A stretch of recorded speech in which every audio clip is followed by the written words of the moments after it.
ರಾಜ್ಯದಲ್ಲಿ H1N1 ಸೋಂಕಿನ ಪ್ರಕರಣಗಳು ತೀವ್ರವಾಗಿ ಏರಿಕೆಯಾಗುತ್ತಿದ್ದು ಪ್ರಕರಣಗಳ ಸಂಖ್ಯೆ 4000 ಗಡಿ ದಾಟಿದ್ದು ಇದರ ಹಿನ್ನೆಲೆಯಲ್ಲಿ ಪರಿಸ್ಥಿತಿ ಪರಾಮರ್ಶಿಸಲು ಮತ್ತು ಮುನ್ನೆಚ್ಚರಿಕಾ ಕ್ರಮ ಕೈಗೊಳ್ಳಲು ಆರೋಗ್ಯ ಇಲಾಖೆ ಸಮಗ್ರ ಪರಿಶೀಲನೆಗೆ ಮುಂದಾಗಿದೆ.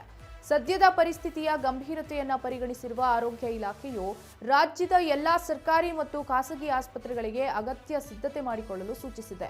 ಅಲ್ಲದೆ ಆಸ್ಪತ್ರೆಗಳಲ್ಲಿ ಮಾದರಿ ಪರೀಕ್ಷಾ ಕಿಟ್ಗಳು ಹಾಗೂ ಟ್ಯಾಮಿಫ್ಲೂ ಸೇರಿದಂತೆ ಅಗತ್ಯ ಔಷಧಗಳು, ಐಸಿಯು ಹಾಸಿಗೆಗಳ ಲಭ್ಯತೆ ಖಚಿತಪಡಿಸಿಕೊಳ್ಳಲು ಆಡಳಿತ ಮಂಡಳಿಗೆ ನಿರ್ದೇಶನ ನೀಡಲಾಗಿದೆ.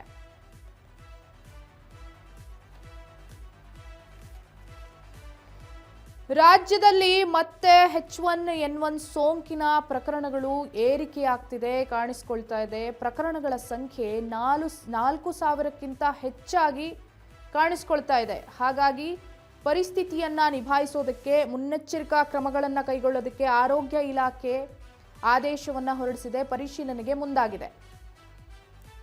ಇನ್ನು ಆರೋಗ್ಯ ಇಲಾಖೆಯು ರಾಜ್ಯದ ಎಲ್ಲಾ ಸರ್ಕಾರಿ ಹಾಗೂ ಖಾಸಗಿ ಆಸ್ಪತ್ರೆಗಳಿಗೆ ಅಗತ್ಯ ಇರುವಂತಹ ಸಿದ್ಧತೆಯನ್ನ ಮಾಡಿಕೊಳ್ಳೋದಕ್ಕೆ ಸೂಚನೆಯನ್ನ ನೀಡಿದೆ. ಆಸ್ಪತ್ರೆಗಳಲ್ಲಿ ಪರೀಕ್ಷಾ ಕಿಟ್ಗಳು ಹಾಗೂ ಟ್ಯಾಮಿಫ್ಲೂ ಸೇರಿದಂತೆ ಅಗತ್ಯತೆ ಇರುವಂತಹ ಔಷಧಗಳನ್ನು, ಐಸಿಯು ಹಾಸಿಗೆಗಳನ್ನು ಲಭ್ಯತೆ ಇರುವ ಹಾಗೆ ಖಚಿತಪಡಿಸಿಕೊಳ್ಳೋದಕ್ಕೆ ಆಡಳಿತ ಮಂಡಳಿಗೆ ನಿರ್ದೇಶನವನ್ನ ನೀಡಲಾಗಿದೆ.